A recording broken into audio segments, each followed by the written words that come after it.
the majority of the mortgages in the U.S. that exist right now are at 4% interest or lower. Like 65%, right? From what I understand, it's somewhere between 60 to 65%. So there's a massive opportunity there.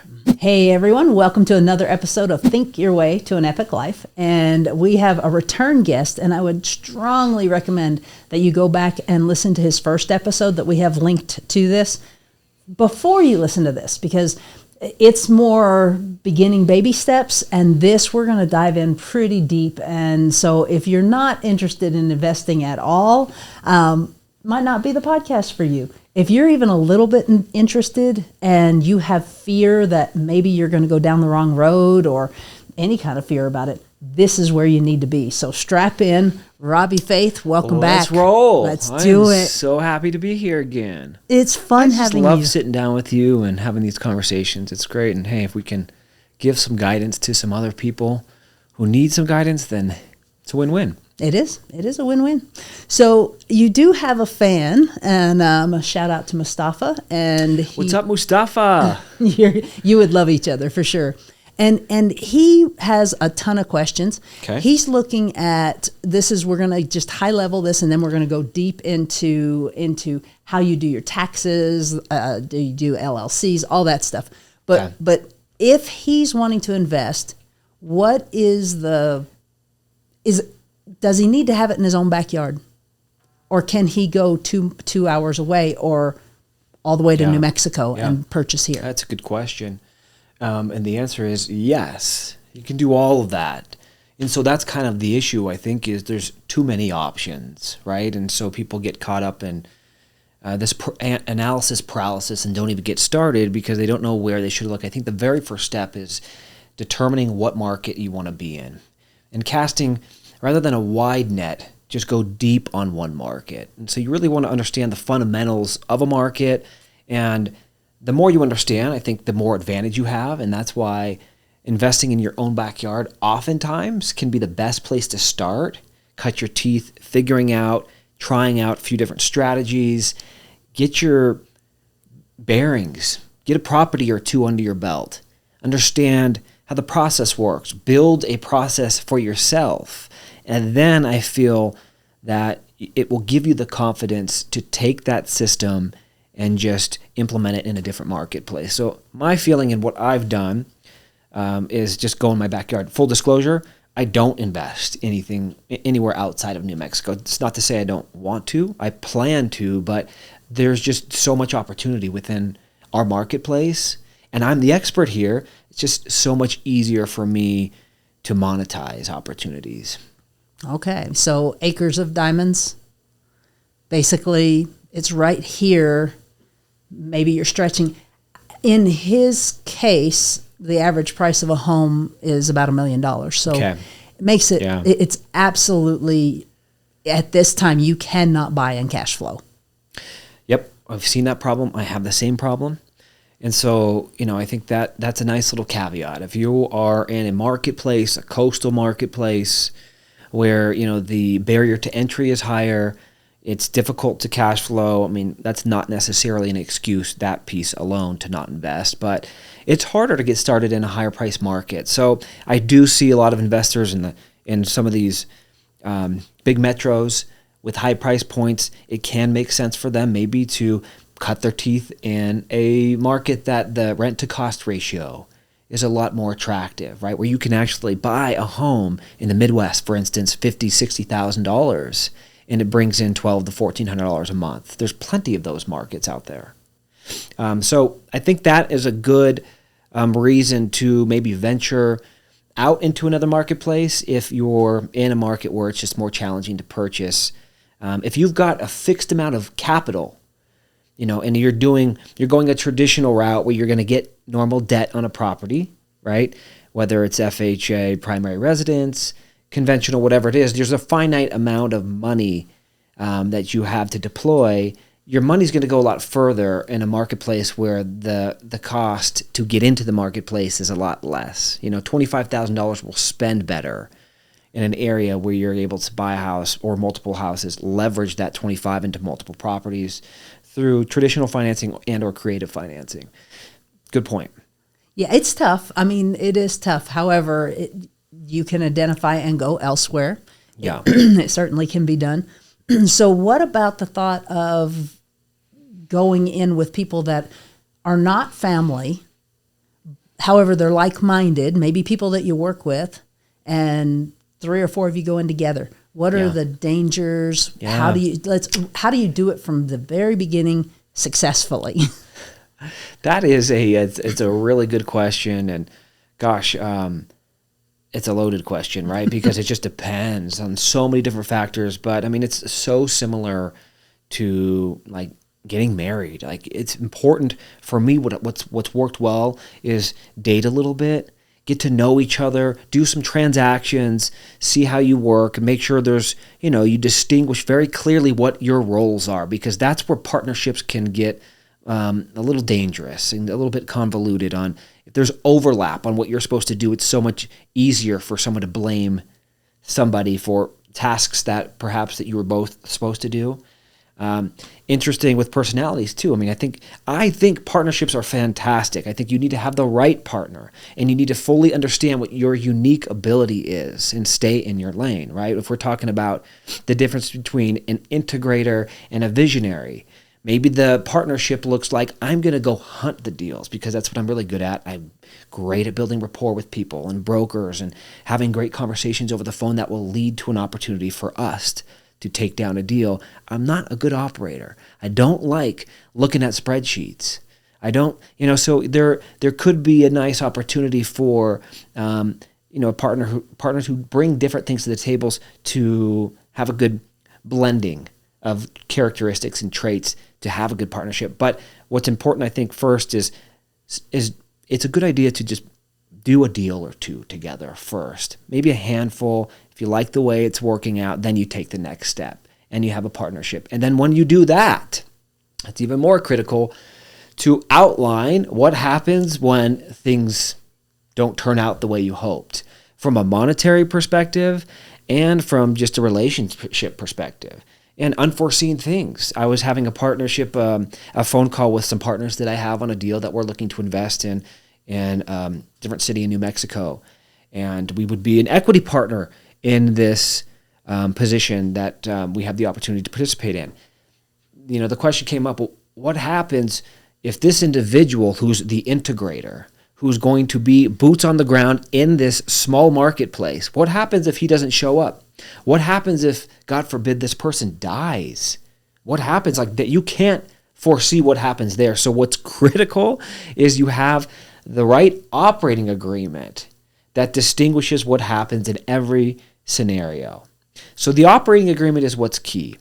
First, you make sure the relationship works by practicing before you get married. And if it's something that ends up working out, you put the right type of legal structure in place, the operating agreement that will protect all parties from a possible dissolution of the partnership.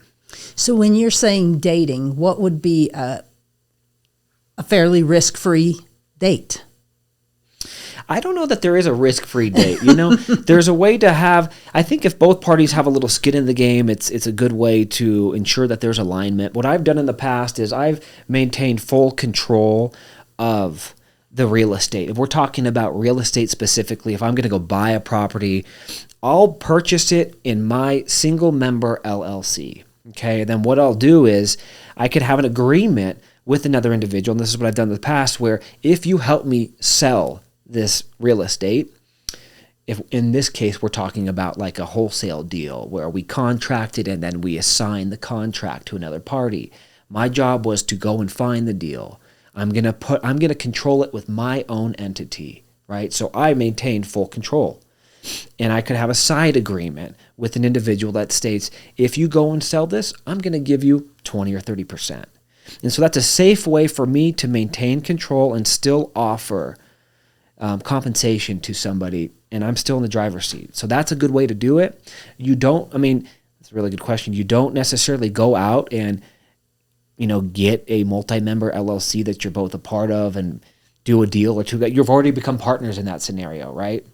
You can do it a couple ways. I've seen people who if you want to partner on one deal, like a one-off scenario, you can purchase in each of your own LLCs. So your LLC and their LLC own a percentage of an entity.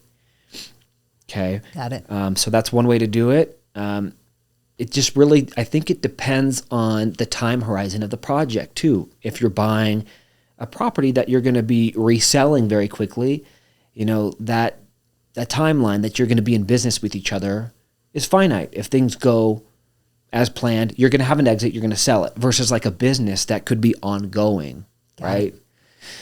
So I think that there are ways to structure it, even if you both purchase it with your own LLC. The nature of that particular transaction, if it's like a flip, for instance, it's short term, just still have some type of underlying understanding of what happens if things go right and what happens if things go wrong. Are you guys going to share in the profits? Are you going to share in the losses? I think you still need to have an agreement that delineates what happens in all the scenarios. Who does this agreement? Typically, it's an attorney. It's an attorney who has an operating agreement that, it's important that everybody reads and is comfortable with, but that's what I've done in the past. And again, I'm a big advocate for this. I'm not an attorney. When I have a partnership, I absolutely incorporate an operating agreement into it. And so what I've done in the past is felt comfortable with the attorney that's established an operating agreement for me.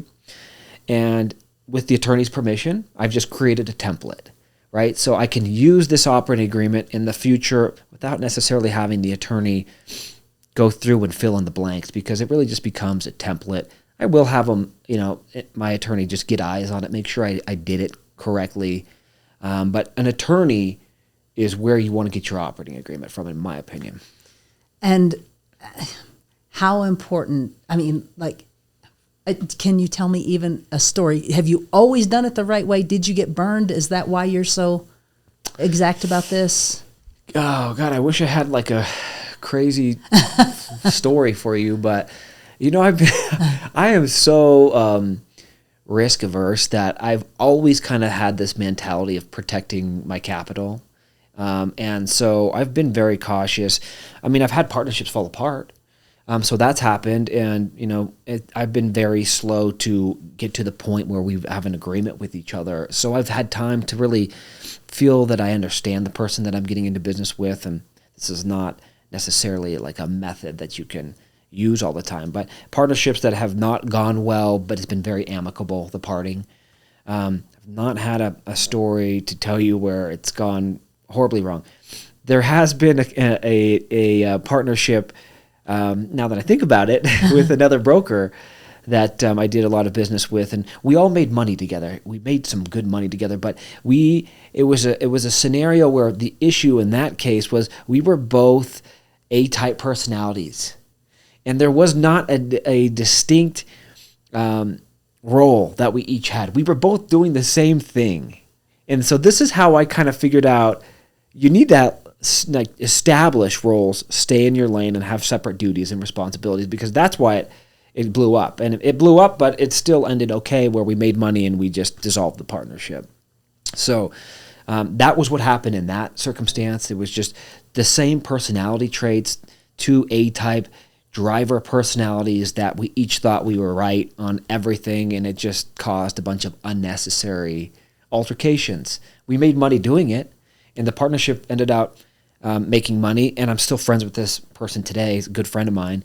So it can go great, and I think what you need to do is anticipate that it won't. That's right. And just kind of look down that road and just play it out. What happens if this doesn't go as planned? How are we going to be able to be made whole?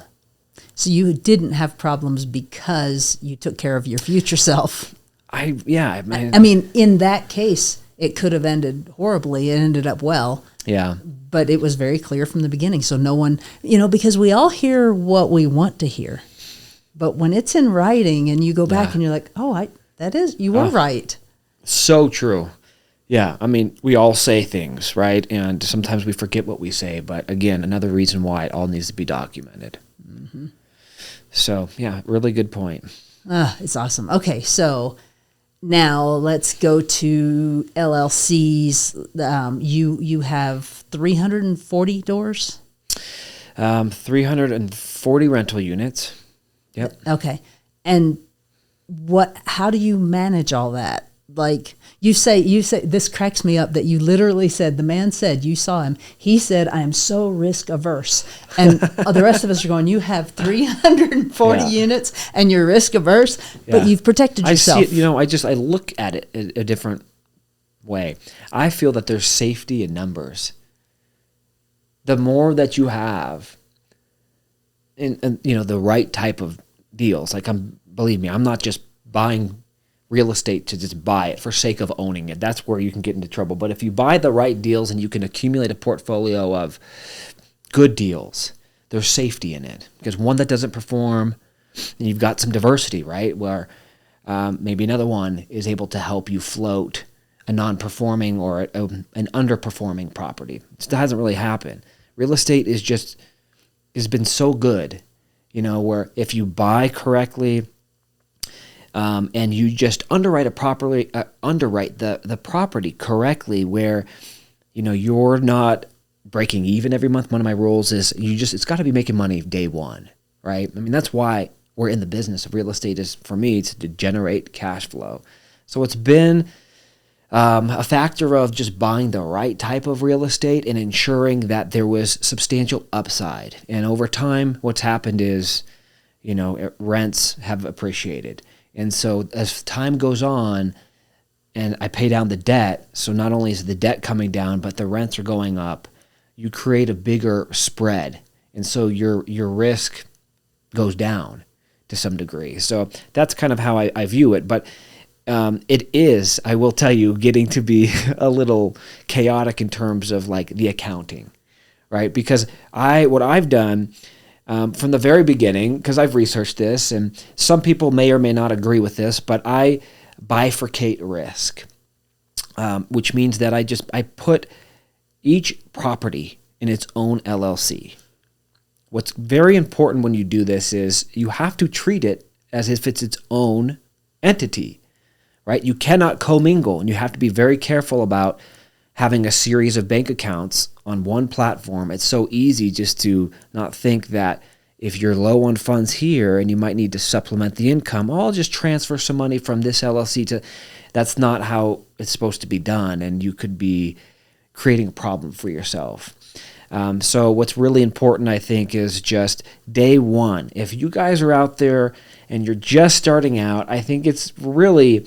From an accounting perspective, it can get a little bit cumbersome, but it actually, I think, creates some great visibility, because there is not one operating account where all this money is coming into, and then you got to factor in like all your operating expenses, and you have to distinguish where the operating expenses are coming from, which property. So it's a really easy way to just isolate the performance of a property. And so that's what I've done. Every single property that I own is in its own bank account.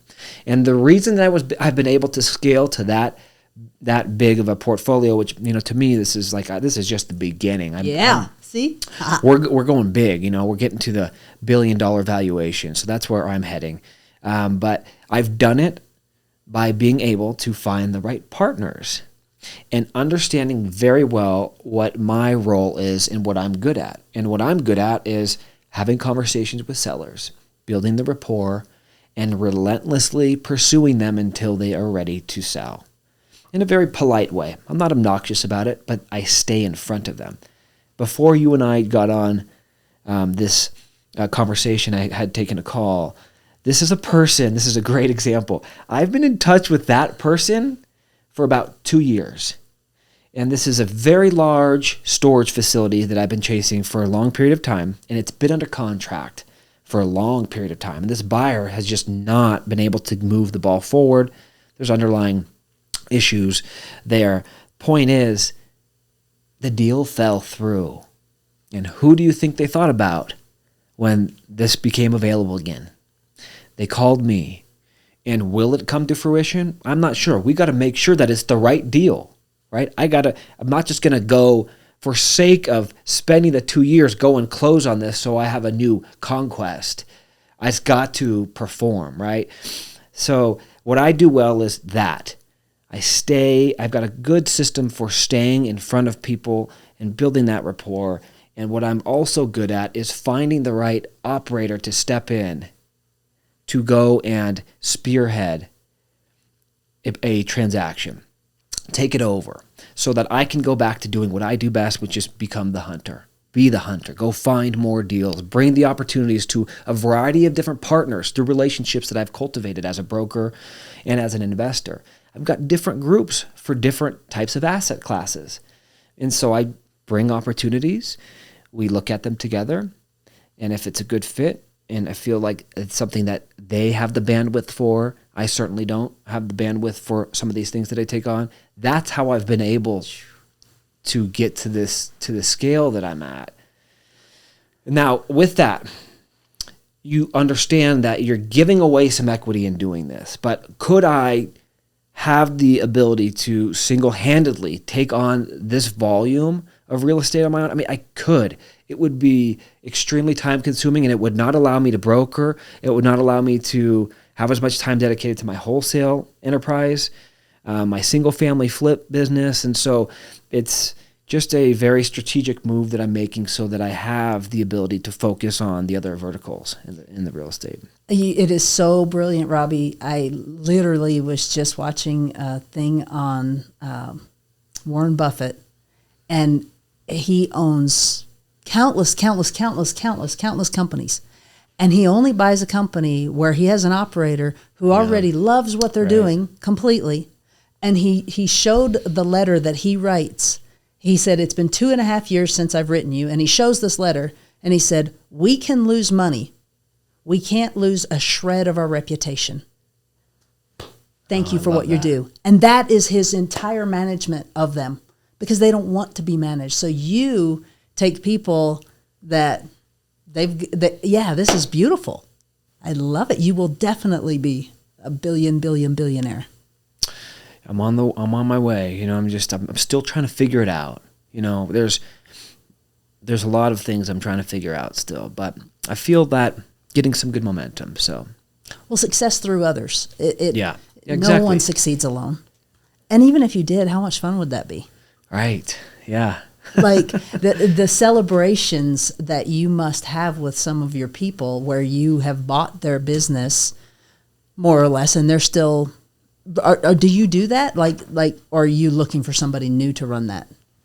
Oh yeah, no, not yet at least. It's something that I think about. You know, I've observed a lot of successful entrepreneurs, and I've seen time and time again people who are in a certain business where there is an opportunity to create ancillary businesses within the business, just by virtue of like having the need and using that type of service in your business already. I see what a lot of people do is they have the operator in mind that may not already be operating in this role, but they're people that they know for a long period of time, and they know that they're the personality, the integrator, who could be the one to drive the bus and get them to the destination. And so that really is like the awareness factor of knowing what your best role is. I mean, I can't emphasize this enough. It is just so critical. I know, like, for me, there's many things that I'm not good at doing. I really don't enjoy certain things, certain aspects of business, but I have the big vision. I can see different business opportunities within the organization that I'm in right now. And so what I think about doing, and what I've seen other people do very well, is just identify people in your life that already have those characteristics.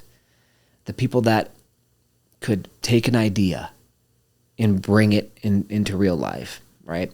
With the real estate transactions that I'm doing, it's not typically that type of person. It's usually somebody who has experience with that type of asset. It's just that there's a little bit more nuance to it. Like in development, for instance, if you are taking on a project, probably doesn't make sense to put somebody in charge who doesn't have the experience of, doing the dirt work and, all of the other different components to making that thing work. I'd rather put it in the hands of somebody who's done it before. But from a business perspective, I think there is an opportunity to just always be building your bench, always be thinking about who could be the person to run this, and so that's where my head's at all the time. Well, it has to be you you have this huge thing that you're building, and you have to have players that you trust. And then also back to the whole Warren Buffett thing. I am honoring you hugely because I have nothing but respect for that man. And he's amazing. He has the same 25 people in his office that he started with. The exact same people are there. He lives in the same house. Yeah. I can't even imagine. And he decides on his breakfast. This is not the same, but he decides on his breakfast by how the market's doing. He's having one of three things at McDonald's every morning. And if the market's bad, he has the one that's like $2.79. If the market's good, he has the one that's like $3. Seriously. I did not know that about him. It's incredible. He's an incredible man. Oh, absolutely. Absolutely. He just recently, that was probably an old thing, but he gave away $39 billion to the Bill and Melinda Gates Foundation for them to give away. Right. So it is, and his thing and Bill Gates's thing, and I'm wondering if it's the same for you. They were asked one day to write down one word that explained their success, and they both wrote the same word, and the word was focus. How does that play into your world? Yeah, I lack it for sure. I do too. It's definitely something that need to work on because nowadays it's so hard. We all have that kind of shiny object syndrome where you think you're getting some momentum on something and then you see something else and then you just want, and maybe that's an easier path to where I want to go. I think it's harder to actually stick with something these days, and that's where I've learned the success comes from. I don't feel that, in my own mind, truthfully, I don't feel that I'm successful in perspective to where I want to go. I've done a few cool things and I feel like I'm starting to, get a little bit of momentum in my business, but, it's really interesting to hear what you just said about focus because I have that issue of staying focused. But time in the business, your time actually within your own business is, I think, the biggest determining factor. I guess it parlays to focus. If you're willing to just stick through something, even when it's difficult or when it's going well, and even seeing other opportunities in the marketplace and still keeping your head down and focusing on that one thing, I think that is the trait that we all need more of. Yeah. And I'm working on that, Yeah. Why do you think that we both seem to struggle with focus? Oh gosh, I don't know. I mean, I think truthfully, for me, just thinking through this, I'm talking out loud with you right now, the focus is painful for me. I'm just so ADD. I feel that I've programmed myself to handle way too many things. I don't feel like this is the best way to be, but it's just with social media and all this other stimulation that we have, it's easy to actually disrupt, that long period of focused time that we can have. And so it's literally like a chemical issue. But, it can be difficult for me to have focused time. I feel that, and I have some short spans of it. But you think there's ways that we could hack this by implementing, different ways to have that focus time. I also, this just came flooding back to me, meditation. Yes. You're so good at that. Well, I don't know if I'm good at it, but it really has helped me a lot. But you're disciplined with it, right? I mean, are you doing it regularly? I am doing it. I am definitely doing it. And it has made a world of difference in just Sat Gudamak, who does our meditation classes here, he says, it's like a shower for your brain. And it just okay. Wow. I can. Yeah. So. I used to do a lot of meditation years ago, and I was very disciplined when it came to it. And then I started buying more real estate and taking on more things, and then had kids. That was the cherry on top. And so the quiet time is lacking right now for sure. Absolutely. All right, so back to business. So someone who's starting out and they have big, huge dreams, and they're buying their very first property. Let's say they're not even involving a partner. They're looking for something that will cash flow. They don't know anything. Step one. Yeah. Step one is learn something. And where do you learn it? By listening to this? Listen to podcasts for sure. Find somebody who's where you want to be, and doing the thing that you want to do, and study them.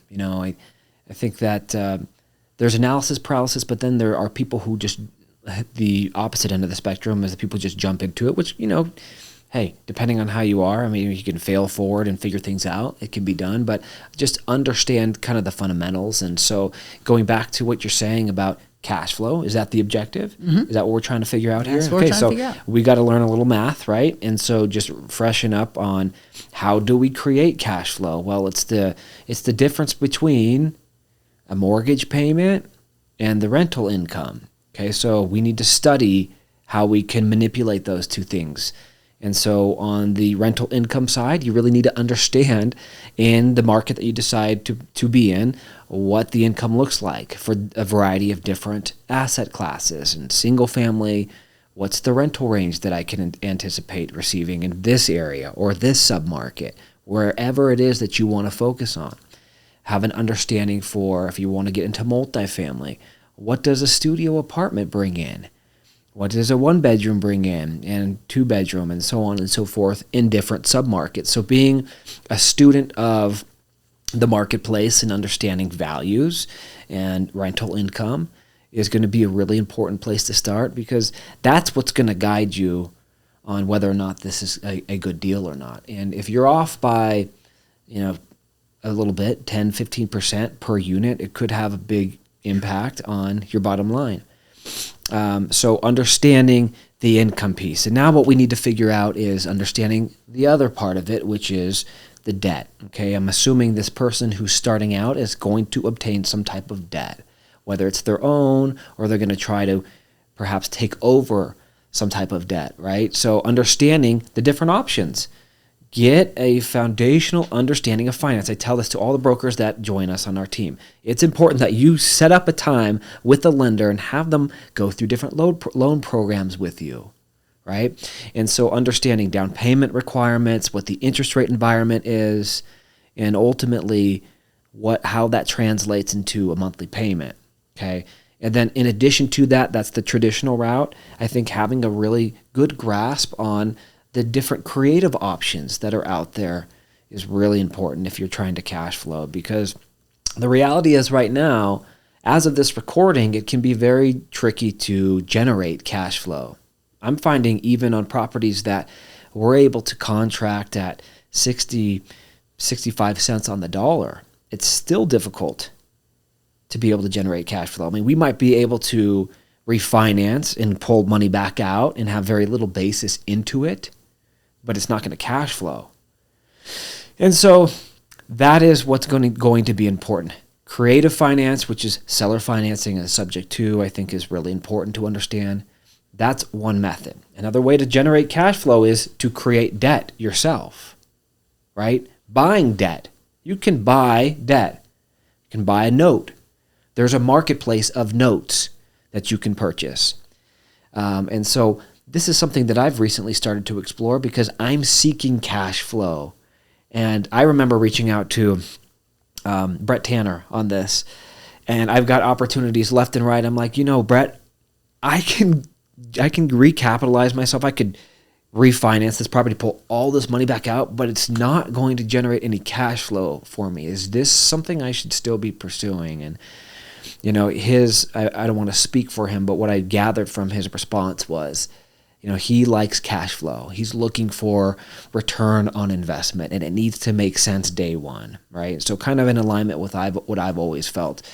And so he's kind of turned me onto the debt side, which is something that a new person could explore, whether it's your own money or somebody else's money, other people's money, OPM, right? I mean, it's still possible to create cash flow for yourself by seeking opportunities that somebody else is not finding.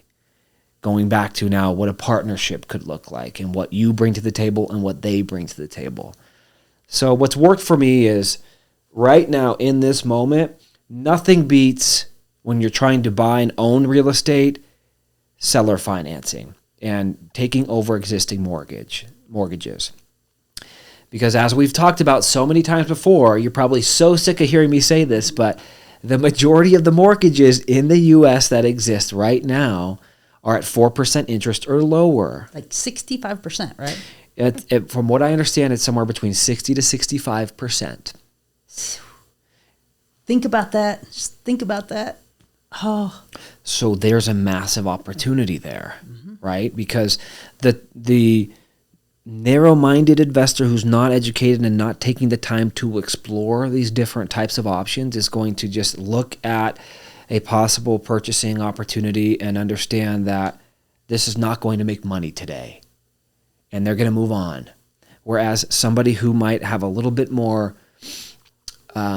education under their belt, a little bit more awareness of what's available, can ask the second question to a seller. And after first understanding that they want a retail price, which most sellers want, they move on. There's no more opportunity there. But what I do and what my team does is we go a little deeper. We want to understand if there is underlying debt on a piece of real estate that this seller who we're talking to, that they own. And if so, what kind of debt is it? Is it fixed rate debt? That's great because it's easier to wrap, right? If it's variable, can be done, but there's nuance to that. And is it one of these 4% interest or under mortgages? And is there an opportunity to cash flow based off of what that payment is compared to what the income is bringing in, right? What the market is bringing in rental income right now.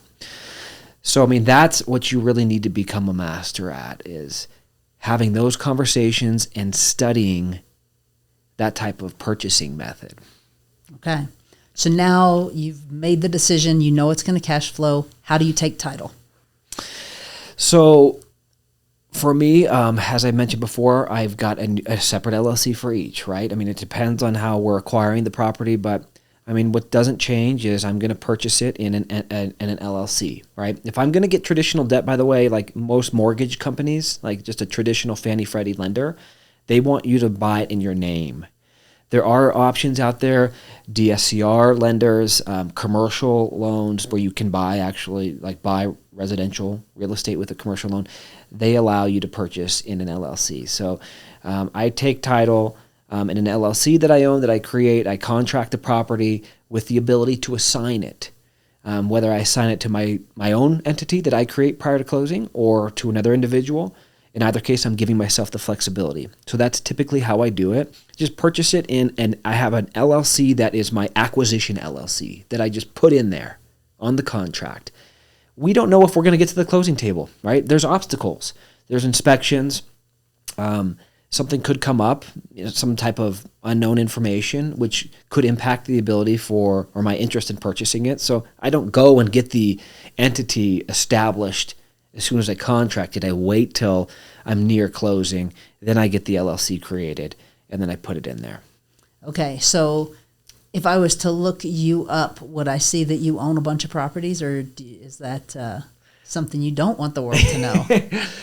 So what I've been told, not a attorney, but what I've been told by multiple attorneys, because I'm so fascinated with asset protection, is like your first defense against a possible suit is looking broke, right? So you want to look like you're broke. What does that mean? It means you don't want to, if at all possible, have your name come up on a search where you own real estate. And if you have an LLC and it's in your name, some states, I believe, require that you have your membership, your name mentioned in there. And so, it will come up for most searches, as I understand it, for attorneys who are looking for a potential claim, right?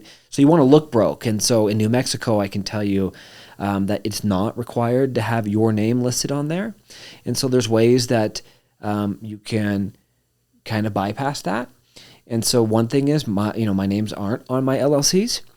And what you can do is actually have a registered agent. You can hire a registered agent because that is required to appoint a registered agent, whether it be yourself. If you name yourself, well, there's a good chance the attorney is going to be like, well, that could be the owner, right? And so you could be giving yourself away. So a way to kind of create another barrier is to hire a registered agent company to be the registered agent for that LLC. And the registered agent, the purpose of that is in the case that, there's a suit, if you're going to get sued, they need to know where to serve you.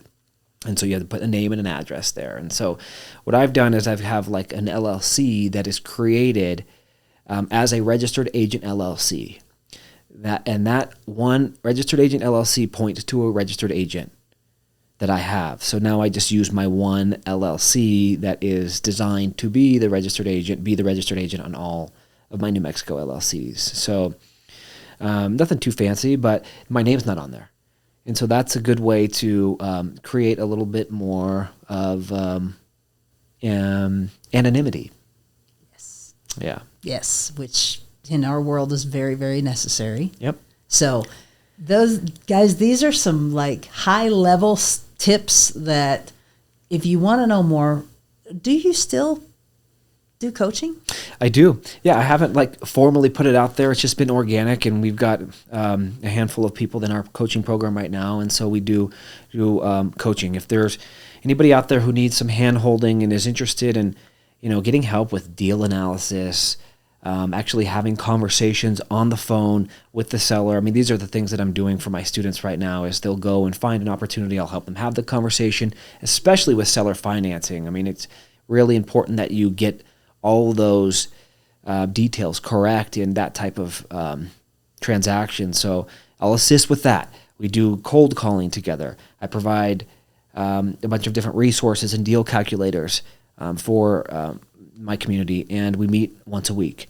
And so it's really cool because we've got a bunch of like-minded people all doing the same thing, and there's just like a component of support, and the community piece is just fantastic. And we've seen that there's transactions that are being done within our group, within our small group of people. I was about to ask. I bet that happens. And so, and then everybody gets excited when you come back and you're like, it seems like the energy would be just off the charts. It's definitely a synergy going on there. Yeah. So it is something that we are offering, but just kind of word of mouth right now.